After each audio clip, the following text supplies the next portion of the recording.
राउरकेला श्रमिक संघ पक्षर आरएसपी स्वीकृति निर्वाचन को नहीं बैठक आसंता 12 तारिख में हेबाकु जाउछि आरएसपी श्रमिक संगठन पर स्वीकृति निर्वाचन। यह निर्वाचन पर शेषथर स्वीकृति पाइथिबा राउरकेला श्रमिक संघ बा आईएसएस पक्षर संघ कार्यालय परिसर में एक बैठक अनुष्ठित हो जाइछि। ଏହି ବୈଠକରେ ନିର୍ବାଚନ ପାଇଁ ବିଭିନ୍ନ ପ୍ରସଙ୍ଗକୁ ନେଇ ସଂଘର ବରିଷ୍ଠ କର୍ମକର୍ତ୍ତା ମାନେ ଆଲୋଚନା କରିବା ସହ ସମ୍ଭାବ୍ୟ ରଣନୀତିକୁ ନେଇ ଆଲୋଚନା ହୋଇଥିଲା। ପ୍ରଥମ ଥର ପାଇଁ ହାର୍ଟ ଆଟାକ୍, କ୍ୟାନ୍ସର, କିଡନୀ ଏବଂ ଯୋଉ ଦୁଇଟା ୟୁନିୟନର ନେତୃତ୍ୱ ଯୋଉମାନେ ଦେଉଛନ୍ତି।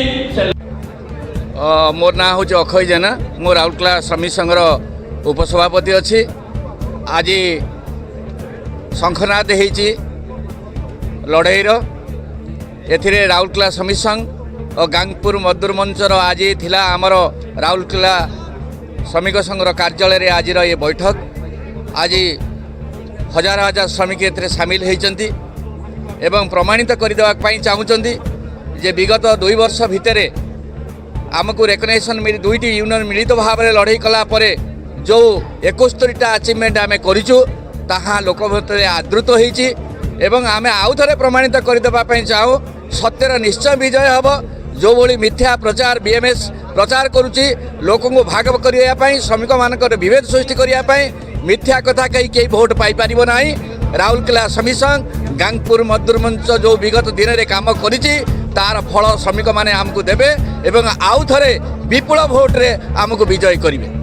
बंधु आरएसपी यूनियन रो जहाँ भी बिगलटा बाजी सारी आज मुझे जोगदेली राउरकेला श्रमिक संघ ऑफिस रे आज गांगपुर मजदूर मंच एवं राउरकेला श्रमिक संघ मिलित भाव में ये मीटिंग थिला। आज आम प्रतिश्रुति नेलु कि आगामी समय जहाँ भी आमर 71टा जहाँ भी दाबी आम पूरण करूँ आगामी समय रे आम समस्त श्रमिक पाखक जीवु आउ श्रमिक एकता जहाँ शक्ति अच्छी सेटा को आम प्रदर्शन करवा।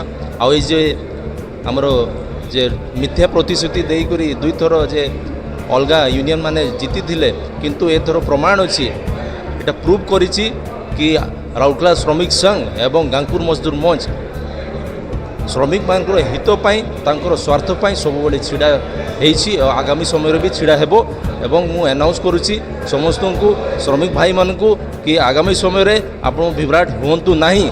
आउ जे आपनकर हिताधिकारी अच्छी से अच्छी श्रमिक संघ आमर राउरकेला श्रमिक संघ एवं गांगपुर मजदूर मंच।